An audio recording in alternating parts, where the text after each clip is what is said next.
list of 6 things you should know, and our first one on today's list today is National Cereal Day. And to celebrate, Kellogg's is launching a limited edition line of 7 retro Tony the Tiger t-shirts, showcasing how the Frosted Flakes mascot has changed through the years since his debut in 1952. I didn't even have cereal this morning. Okay, I guess he's been working out though, because look at him now. Dude, he's always been jacked like swole. that. Yeah, no, but look at him in the beginning. He was like super skinny. All kinds of swole right there. On sale starting today until supplies run out. Available online or at Kellogg's NYC Cafe for $28. Cereal has been America's most popular breakfast food since the end of the 19th century. What's your favorite cereal? It's really good. I love Cheerios, like the apple cinnamon Cheerios. So bring it. I love the plain ones too. So good. I love Frosted Flakes.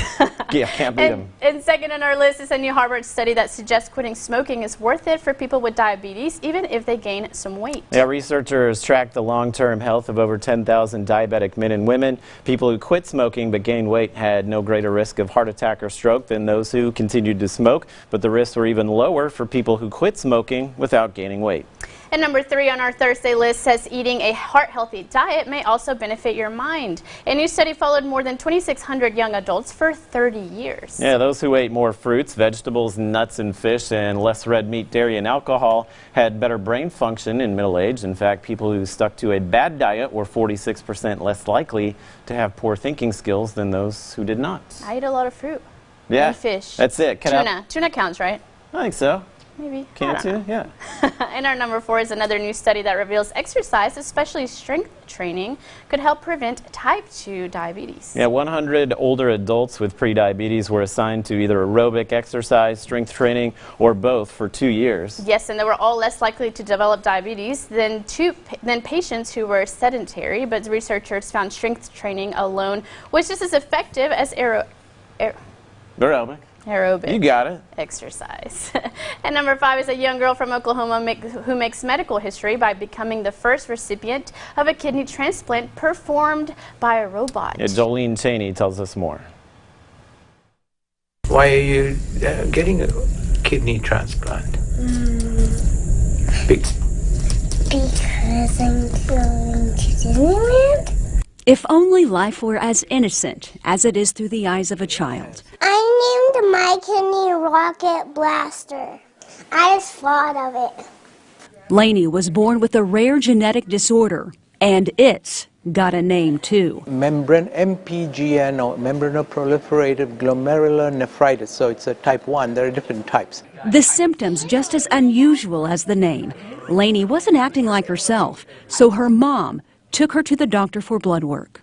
They had called and they said, you need to get to Children's like now. And I said, oh, I'm going to go get some clothes. And they said, no, you need to get there now. After a few blood transfusions, they learned Lainey was in stage 1 renal failure and was on a transplant list for about a year.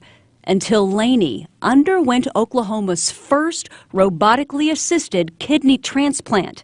And it saved her life. No more dialysis. She named that too. Womp womp.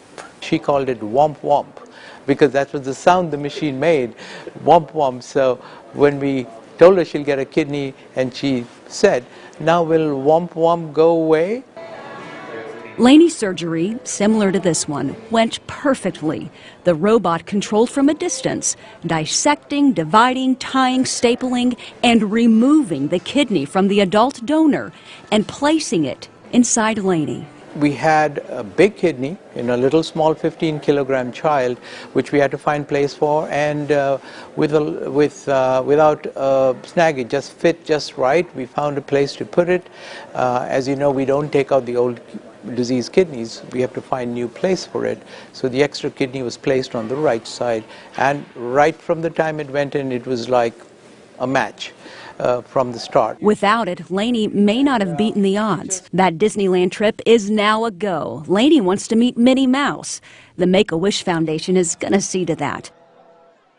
She's so cute. Just precious, Have right? Have you seen a cuter little purple glasses? No. She's so brave. I would be crying. I would just be a Yeah. mess. And she's just like, you know what, let's get this done. Now she gets her Disneyland trip. Yes, and last but not least, with Lent now underway this time of year, likely has many people wanting to dive deeper into the religious studies. Yeah, doing so can be convenient and easy with just one app. Mike Wendland has the details.